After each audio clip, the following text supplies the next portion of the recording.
Salut à tous et bienvenue dans ce nouveau résumé.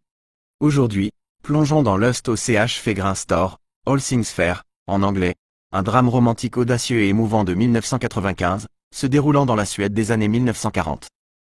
Cette histoire explore un amour interdit, les désirs et la complexité des relations humaines, alors qu'un jeune élève tombe sous le charme de sa professeure, défiant les normes sociales.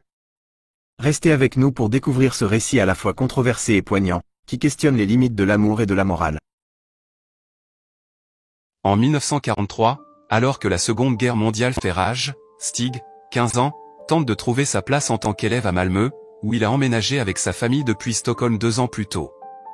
Il partage un lien fort avec son frère aîné, Sig, un boxeur sur le point de partir au front.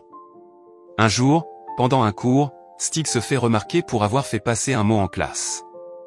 Son enseignante, Viola, l'oblige à rester après l'école et confisque le mot, qui révèle avec humour l'ignorance des garçons sur des sujets adultes.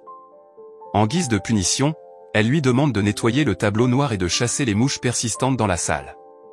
Intrigué par Viola, Stig commence à passer plus de temps près d'elle, prétendant partager son intérêt pour les dictionnaires.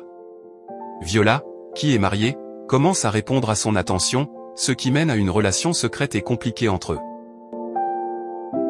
La situation prend un tournant inattendu lorsque Stig rencontre Kjell, le mari de Viola, chez eux.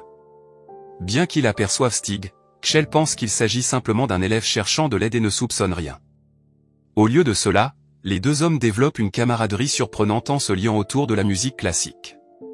Pendant ce temps, Lisbeth, une voisine et camarade de classe de Stig, développe un béguin pour lui et va jusqu'à pratiquer le dialecte de Stockholm en écoutant la radio, espérant attirer son attention.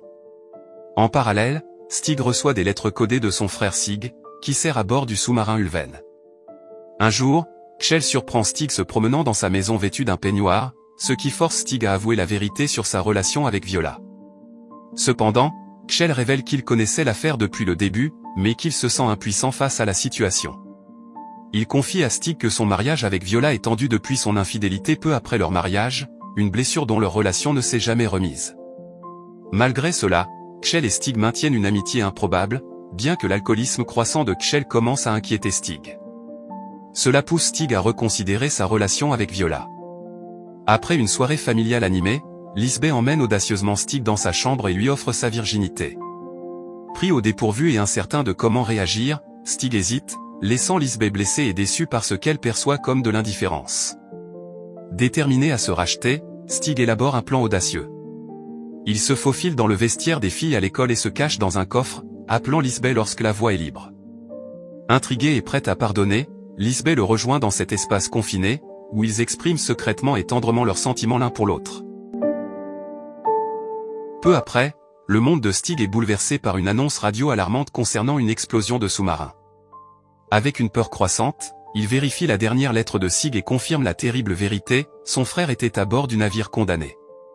Submergé par le chagrin, Stig garde la nouvelle pour lui, mais sa mère commence à deviner que quelque chose ne va pas. Au cinéma local, Lisbeth cherche Stig, qui travaille au stand de confiserie. À la place, elle tombe sur une scène choquante, Stig et Viola ensemble dans un placard de stockage. Horrifiée, Lisbeth s'enfuit, rejetant les excuses désespérées de Stig. Ébranlé, Stig se rend chez Viola, déterminé à mettre fin à leur relation. Cependant, il la trouve ivre et émotionnellement dévastée par l'incident avec Lisbeth.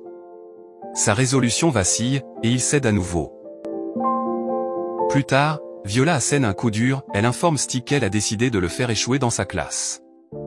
Bien qu'elle attribue cela à sa mauvaise performance, Stig sait que la véritable raison est sa tentative de rompre avec elle. Furieux, il menace de révéler leur relation, mais Viola rejette froidement sa menace, convaincue que personne ne le croira.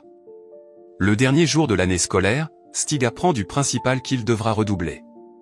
Déterminé à prouver la méchanceté de Viola, il se rend dans sa salle de classe pour récupérer son registre de notes. À sa grande surprise, il découvre que toutes les pages contenant ces informations ont été arrachées.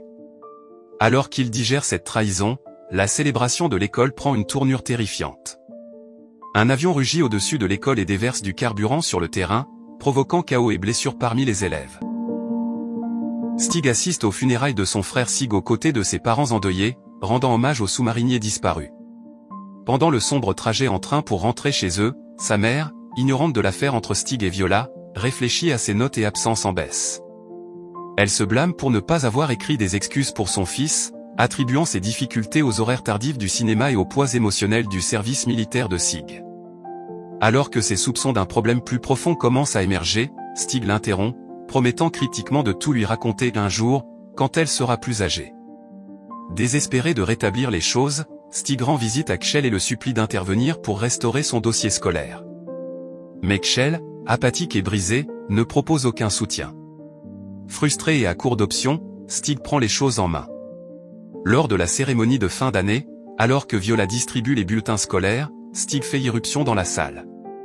Dans un acte de défi choquant, il la confronte directement, s'exposant publiquement avant de refuser son bulletin.